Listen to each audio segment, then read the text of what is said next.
ya. Yang laki siapa ini yang ada? Ali Rahmat gitu ya. Ali Rahmat misalnya diterima ketika nembak seseorang itu mungkin bukan berarti bukan karena lelaki itu cocok di mata perempuan itu ya sesuai dengan kriterianya, tapi memang tidak cukup bukti, tidak cukup alasan untuk menolak gitu ya.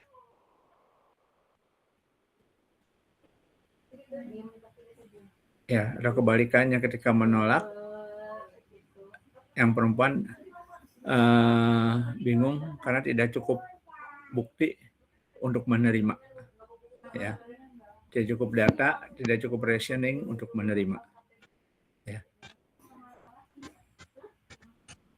Seperti itu ya gambarannya. Jadi belum tentu. Sehingga nanti terjadi kemungkinan terjadi kesalahan dalam menerima atau menolak hipotesis. Ya.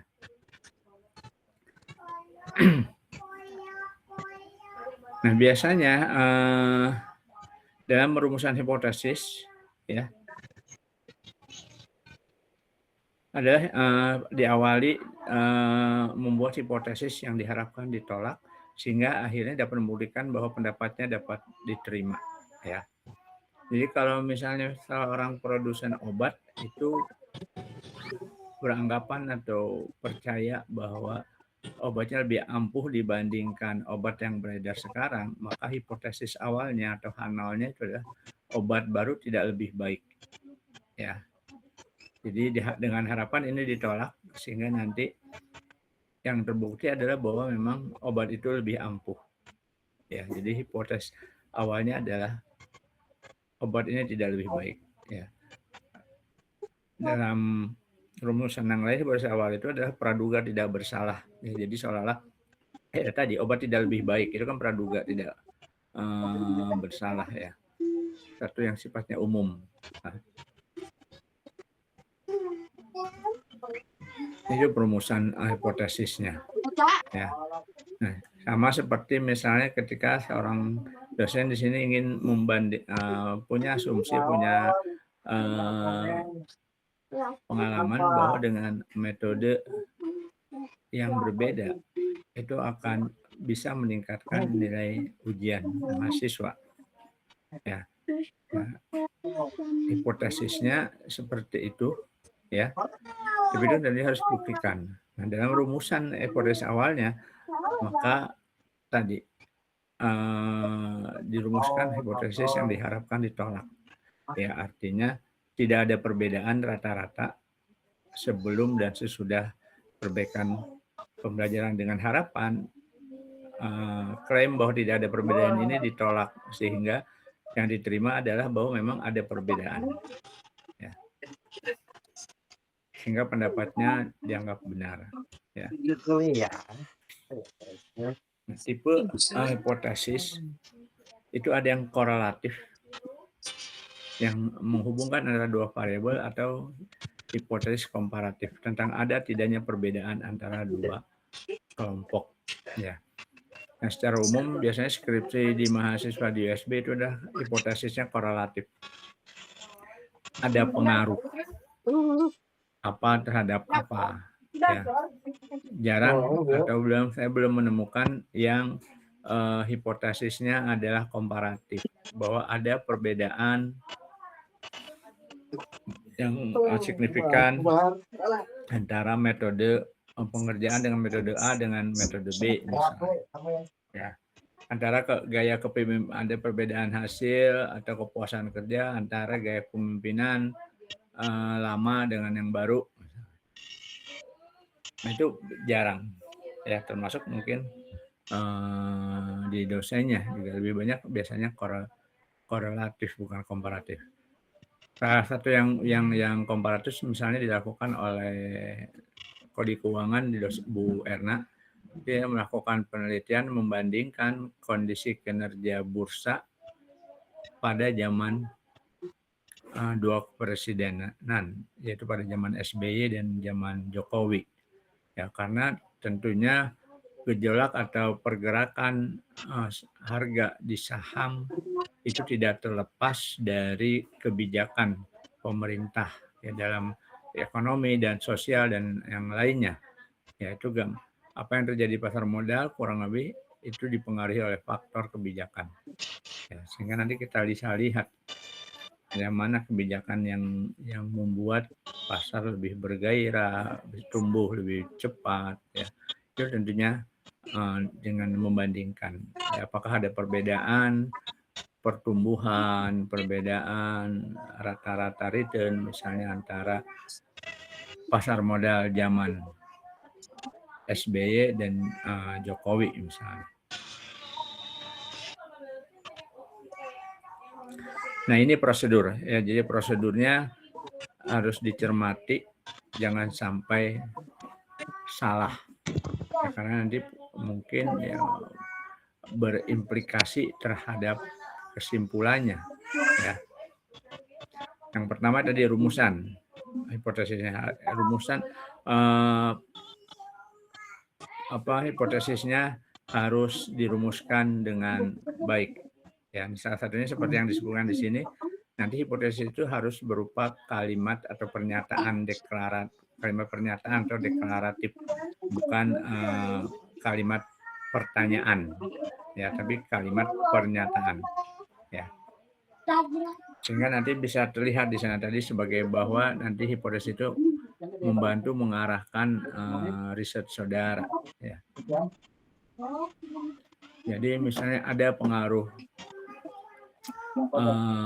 promosi terhadap penjualan, ada pengaruh kualitas pelayanan terhadap kepuasan, ya.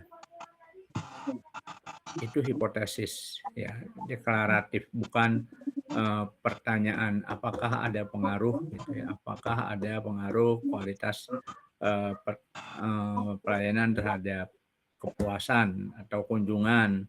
Itu bukan pertanyaan tapi pernyataan. Diduga ada pengaruh yang signifikan kualitas pelayanan terhadap kunjungan kembali ya, pada misalnya objek wisata apa ya. Itu yang pertama, hipotesisnya yang harus jelas. Nanti kemudian derajat kemaknaan atau sisi lain adalah tingkat kesalahan yang ditolerir. Ya, biasanya dalam bidang ilmu yang berbeda itu tingkat kesalahan yang ditolerir itu berbeda. Di teknik karena memang diharapkan presisi, maka tingkat kesalahannya maksimal itu 1%. Ya. Boleh.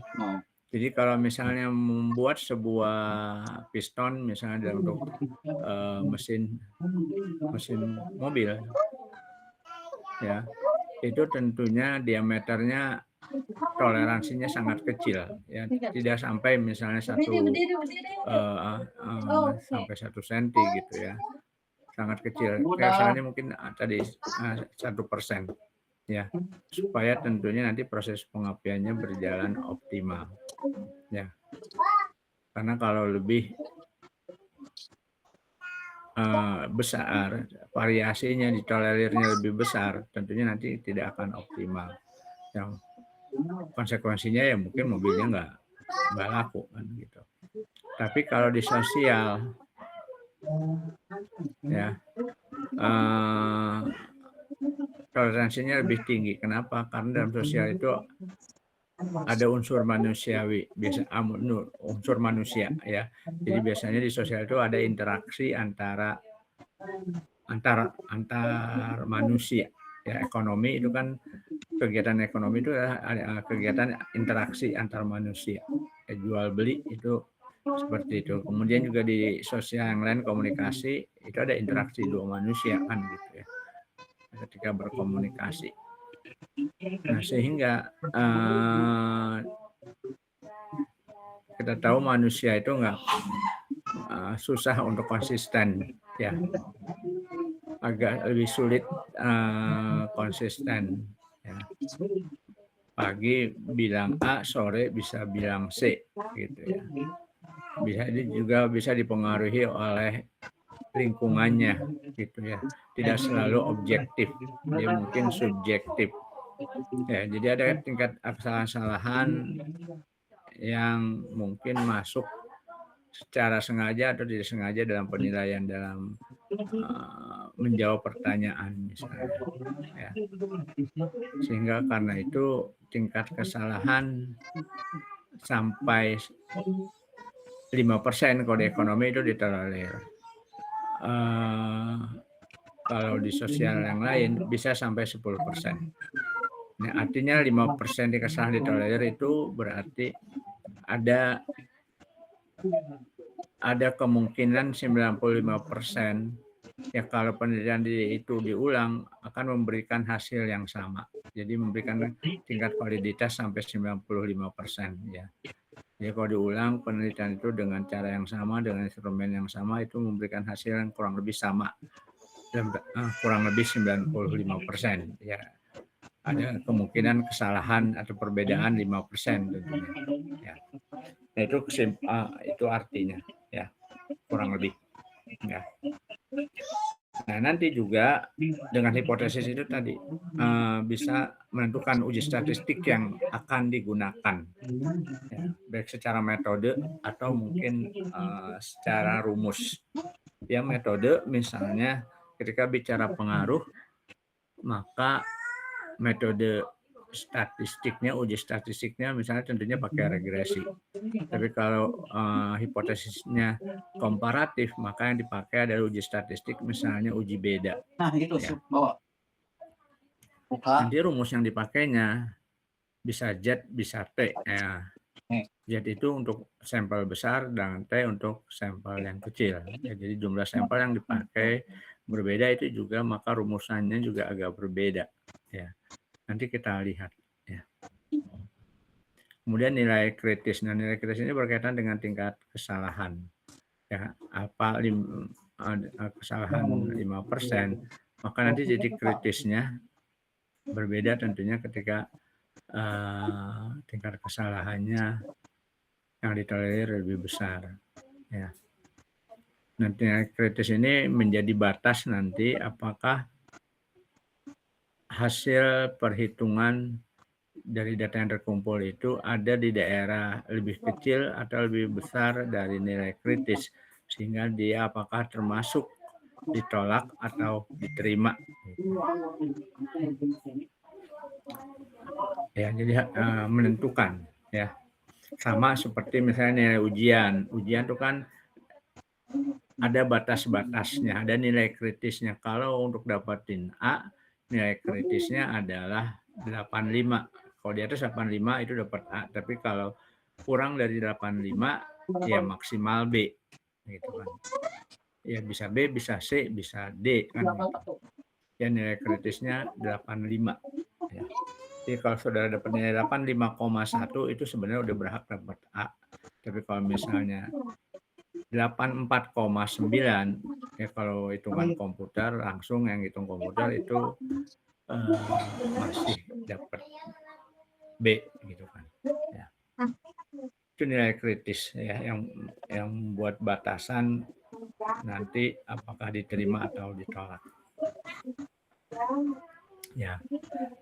Itu memasukkan nilai dari hasil statistik sampel ya, hitungan dari hasil sampel kemudian dinormalkan dalam berdasarkan kurva normal. Jadi dari sampel itu coba dinormalisasi kira-kira posisinya dalam kurva normal di sebelah mana. Ya. Dan baru nanti kesimpulan apakah menerima atau ditolak. Ya. Jadi ini hipotesis, tadi kalimatnya sudah deklaratif, kemudian melibatkan minimal 2 variabel, jadi pengaruh promosi terhadap penjualan, ada perbedaan kinerja atau kinerja pasar modal sebelum dan pada zaman Presiden A dan Presiden B, itu kan 2 variabel ya, variabel Presiden A dan variabel Presiden B ya. Kemudian mengandung suatu prediksi terdapat pengaruh. Nah, itu prediksi. Tidak ada perbedaan, itu prediksi. Ya. Dan kemudian harus dapat diuji. Ya. Jadi dari variabel itu nanti harus ada indikator, dan indikator itu nanti bisa diuji. Ya. Diuji secara kuantitatif tentunya. Ya. Jadi kalau bicara tadi promosi, indikatornya apa promosi? Ya mungkin salah satunya biaya promosi gitu ya. Rata atau rata-rata biaya promosi. Walaupun juga bisa frekuensi juga bisa. Ya, jadi tinggal dicari mana yang lebih tepat. Demikian juga penjualan ya tinggal diujinya nanti data indikatornya adalah ya rata-rata penjualan. Kemudian ujilah apakah ada hubungan ketika biaya promosinya naik, apakah penjualannya juga naik atau kebalikannya, turun jadi turun atau malah enggak gitu. Kok teorinya naik jadi naik, turun jadi turun ya, tapi mungkin juga enggak ya. Nah, itu harus dapat diuji di tes ya, dengan uji ya, dan salah satunya adalah uji statistik tentunya. Ya ini tadi udah. Ya ini gambarannya ya, salah satu contoh misalnya yang pada akan kita uji sebut hipotesis nol ya, yang biasanya tadi adalah hipotesis tidak bersalah ya, berarti tidak ada. Kalau bicara perbedaan ya berarti tidak ada perbedaan ya. Jadi kalau ingin menguji lebih apakah yang kita ingin pada kesimpulan bahwa hasilnya lebih besar dari nilai tertentu ya, maka ya mungkin nolnya adalah sama dengan, sehingga nanti lawannya HA-nya adalah lebih kecil atau lebih besar dari 500 misalnya. Jadi berlawanan hipotesis alternatif itu. Dan yang diharapkan sebenarnya nanti HA yang diterima bukan H0.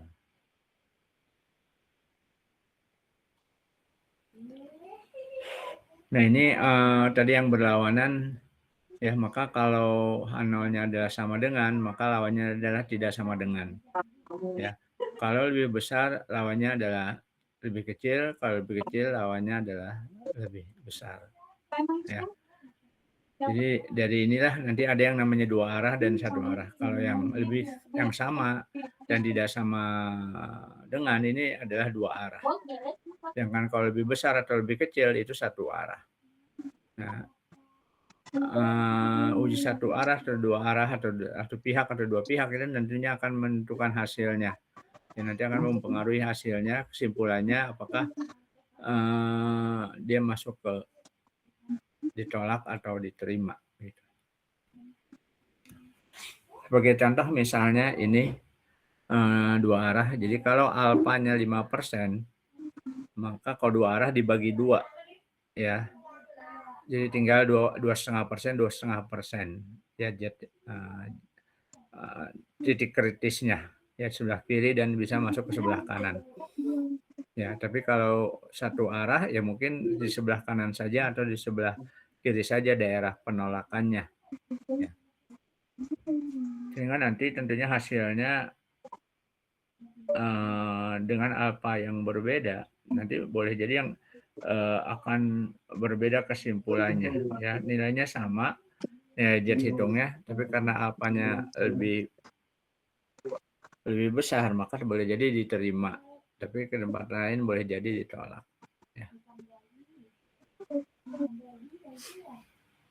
Ya, sekali lagi karena pengujian hipotesis itu tadi ada alfa, ya ada tingkat kesalahan yang ditolerir, maka boleh jadi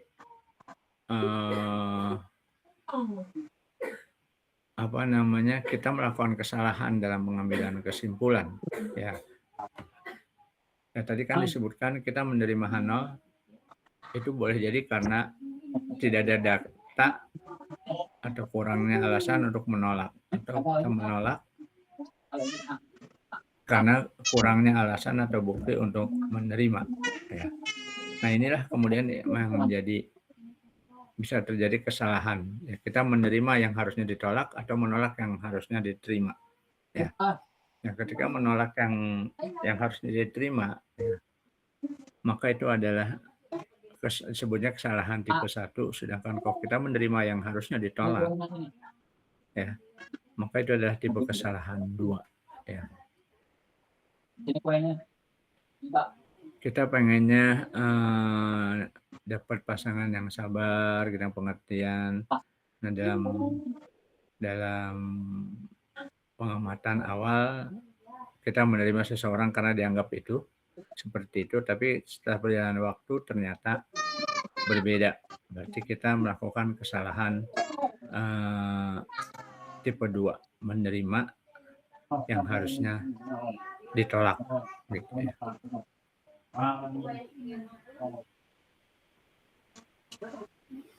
Nah, dalam uji hipotesis parametrik yang disebut parametrik, kenapa? Karena datanya nanti adalah data hasil perhitungan, pengukuran, bukan perhitungan. Ya, jadi ini karena normal, menggunakan kurva normal, distribusi normal, maka yang diuji adalah data-data parametrik, data-data hasil pengukuran, bukan perhitungan. Ya. Kenapa ini masih berhubungan dengan normal? Ya. Nah, dalam distribusi normal ada yang namanya uji hipotesis seperti ini. Nah, ini misalnya kita ingin menguji apakah rata-ratanya sama dengan nilai tertentu. Uji rata-rata, maka dia bisa sampelnya kecil atau sampelnya besar. Kalau kecil pakai rumus uji T, sedangkan ini rumus uji Z. Ya, ada perbedaan sedikit. Demikian juga untuk beda rata-rata. Kalau sampelnya besar, Z, kecil T. Dan kemudian ada uji korelasi dan uji regresi. Nah, yang 5-6-nya kita nggak bahas di sini, tapi nanti ada bahasan tersendiri. Ya. Nah, ini gambarannya. Kita ingin menguji apakah rata-rata sesuatu sama dengan nilai tertentu. Ya, apakah misalnya berat barang yang diproduksi benar 50 kilo, gitu. Maka kalau untuk menguji pernyataan atau hipotesis itu digunakan data yang besar, yaitu lebih besar dari 30, maka rumusnya yang dipakai Z. Tapi kalau data yang diambil itu kecil, kurang dari 30, maka rumus yang dipakai yang T. Ya. Itu aja sih bedanya. Ya, termasuk tadi uji beda gitu ya. Kalau kita besar datanya pakainya rumus Z hitung, bukan T hitung.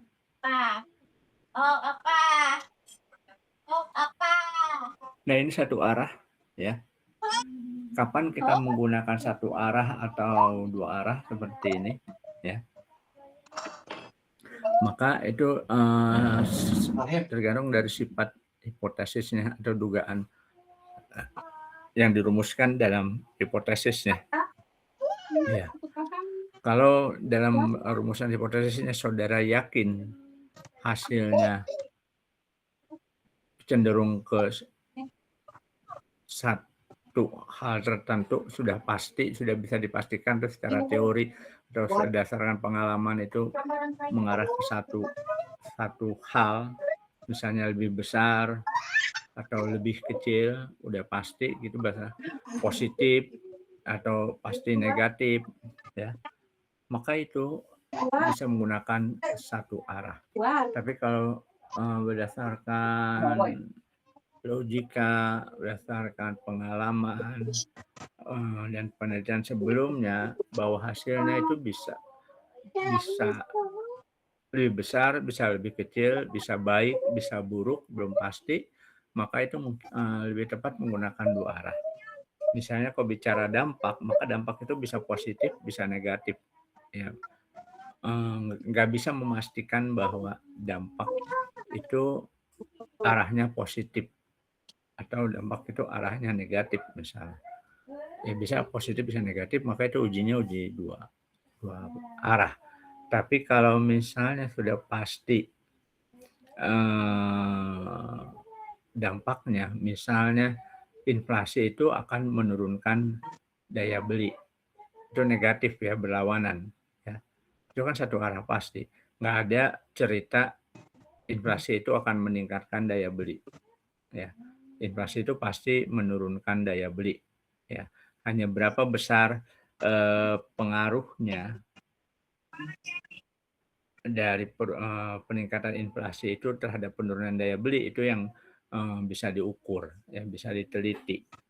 Apakah sama di semua daerah, apakah sama untuk semua daerah, terus semua golongan masyarakat itu bisa diteliti ya. Tapi arahnya sudah pasti berlawanan atau negatif ya. Inflasi itu akan menyebabkan daya belinya berkurang.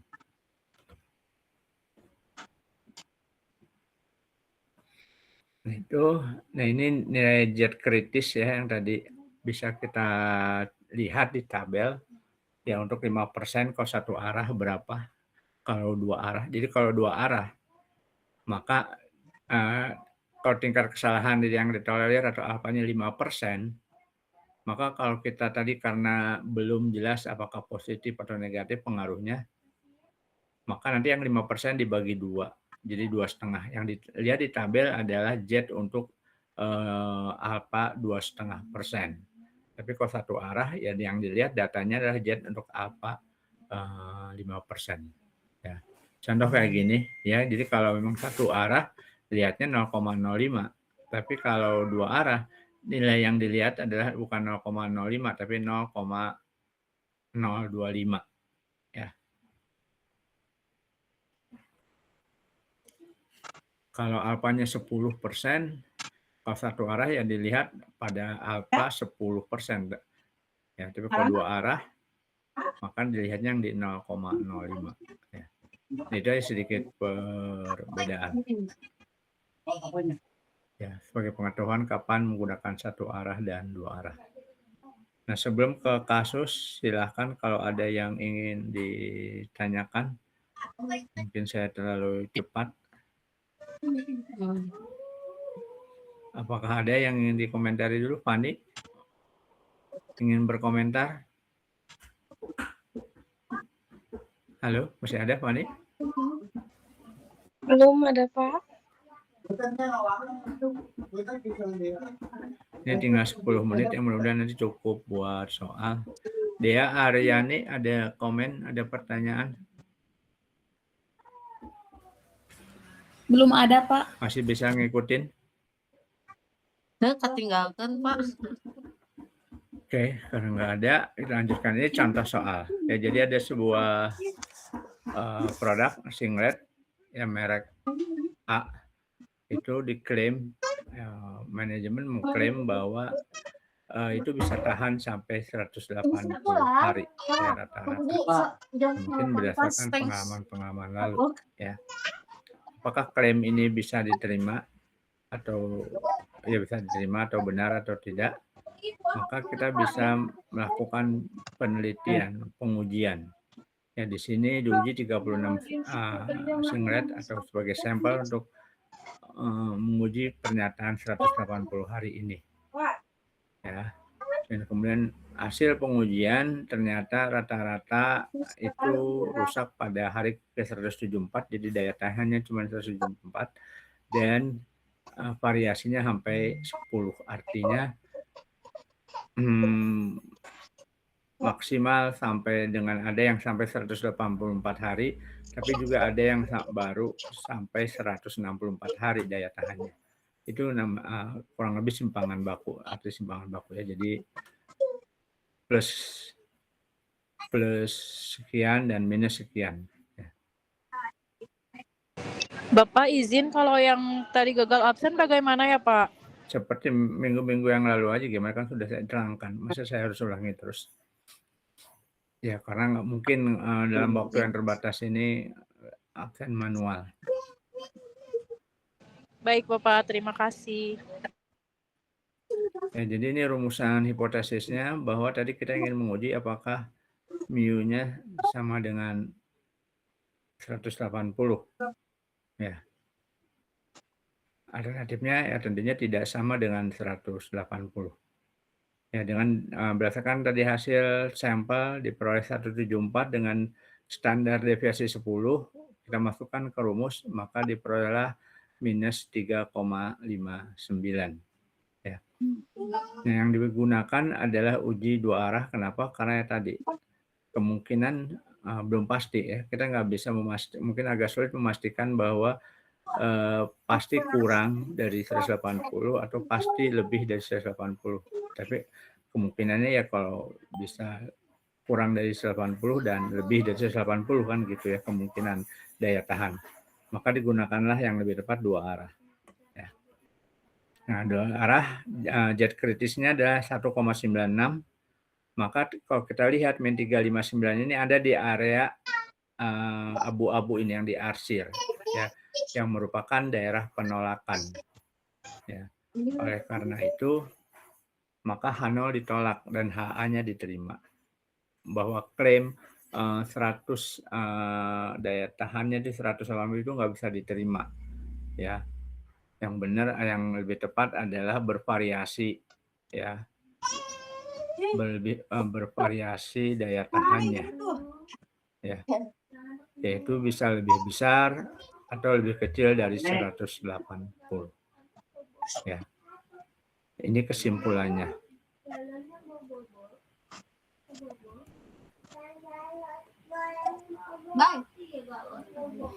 Oke, kemudian yang kedua masih ada waktu 6 menit. Mana ini?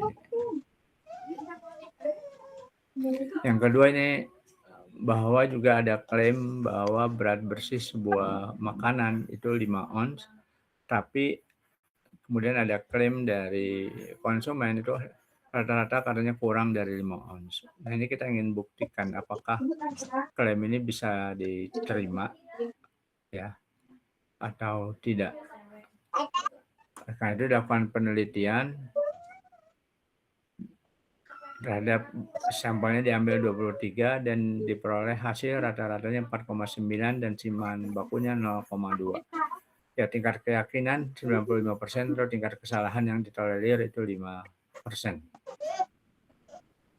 Sama seperti tadi, cuman di sini perbedaan dalam rumusan hipotesisnya, bahwa yang diharapkan kan tadi klaimnya benar apa enggak, lebih kecil dari 5 ya. H0-nya tetap praduga tidak bersalah atau sama dengan 5 ya. Ini gampangnya H0 biasanya sama, dibuat sama dengan aja kalau memang tidak yakin lebih besar atau lebih kecil gitu ya. Kalau kecil bahwa kemungkinan lebih besar yang diterimanya, maka H0-nya mungkin lebih kecil gitu ya. Karena harapannya kan HI yang diterima, bukan H0. Ya. Nah, dengan kondisi ini kita hitung jetnya adalah min 2,5. Maka jet kritisnya beda. Kalau tadi karena sama-sama alfa 5%, tapi karena itu dua arah jadi 1,96, maka kalau satu arah jadi minus 1,71. Ya. Nah, ini kalau min 0,25 itu ada di daerah diarsir. Artinya dia ada di daerah penolakan, ya, penolakan H0 atau penerimaan HI. Berarti memang benar klaim dari konsumen bahwa berat rata-rata dari makanan itu kurang dari 5 ons. Ya. Terbukti memang kurang dari 5 ons. Nah, itu gambarannya ya. Nanti ini saya share, silahkan dibaca lagi, dicermati. Dan juga nanti akan saya kasih soal, silahkan dijawab, dipelajari. Ya. Kalau belum paham, ya nanti bisa kita diskusikan. Tapi saudara bisa juga diskusi sementara misalnya dengan AI gitu ya. Tapi sekali lagi harus kritis, jangan menerima begitu saja. Karena kadang dengan terbatasan yang ada juga AI mungkin bisa melakukan kesalahan ya. Karena saya juga misalnya pernah membuat tulisan, AI menampilkan referensinya, setelah dicek ternyata tidak sama dengan apa yang ditulis, ya. Artikelnya tentang apa, di pendahuluan yang dibuat AI tentang apa, jadi berbeda. Nah, ketika ditanyakan, dikonfirmasi, ya itu hanya simulasi gitu untuk memberikan gambaran isi dari sebuah misalnya pendahuluan itu apa saja, ya. Dasarnya apa aja, salah satunya tadi tentunya ada studi literatur, ya. Tapi isinya boleh jadi berbeda, ya, dengan referensi yang ditulis, ya. Itu ada kesalahan-kesalahan lain yang akan terlihat kalau kita paham tentang teorinya dengan baik, ya. Tapi juga ada yang bisa membantu dalam beberapa hal, ya, wawasan, terutama kita mungkin akan bisa melihat ada hal-hal yang bisa dilihat AI yang kita nggak melihat gitu, ya. Terlewat melihat, ya. Jadi nggak ada salahnya, bisa dimanfaatkan, tapi pengambilan keputusan tentunya sekali lagi di pihak pengguna, ya. Karena resikonya yang terima juga yang pengguna gitu, ya. Kita nggak bisa nyalahin AI, ya. Nah, itu saja yang bisa disampaikan pada malam ini. Terima kasih, sampai ketemu minggu depan, ya, karena ini waktunya mau habis kayaknya, ya. Mohon maaf tidak ada pertanyaan. Ya, demikian mungkin yang bisa disampaikan. Mohon maaf ada kesalahan. Billahi taufiq wal hidayah.